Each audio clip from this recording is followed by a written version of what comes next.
Hasan ngan Husein Jujuni Nabi Anak Mbak Siti Fatimah Nura Jahid di Husein Rumah dalam lang Jahid di Hasan Hidup Nura Hasan ngan Husein Cuca di Nabi Anak Mbak Siti Fatimah Zura Jahid di Husein Demah dalam perang Jahid di Hasan Hendang beritobat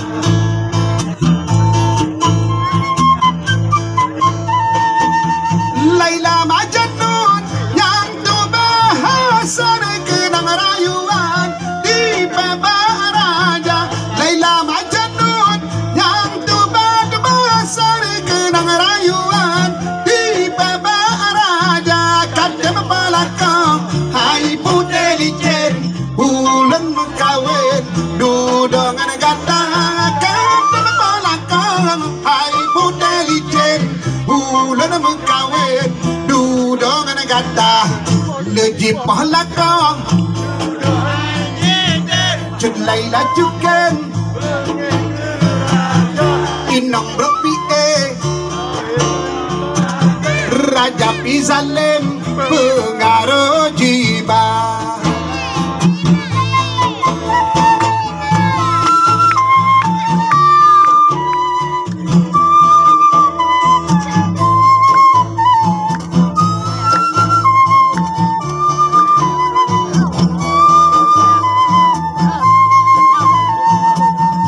Hasan ngan Husein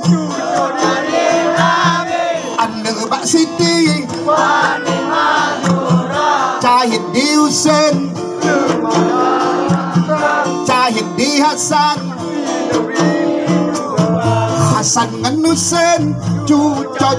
di Nabi Anak Mbak Siti Fatimah Zura Jahid di Husein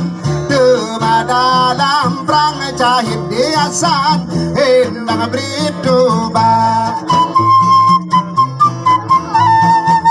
Laila Majnun yang tu bahasa kenang rayuan di Pebaraja Laila Majnun yang tu bahasa kenang rayuan di Pebaraja kadang pelakang hai putelicen bulan mengkawin dudongan gata kadang pelakang hai putelicen bulan mengkawin dudongan gata leji pelakang Jud Laila Juken Inong Bropi Raja Pizalem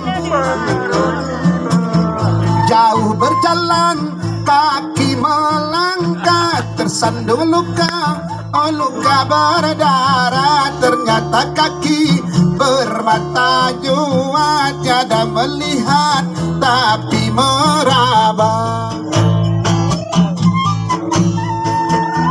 tibalah wujud di satu kapal layar terkembang bekas lawatan payung Saidina itu pengantar indah dan lembut lenyaplah badan payung Saidina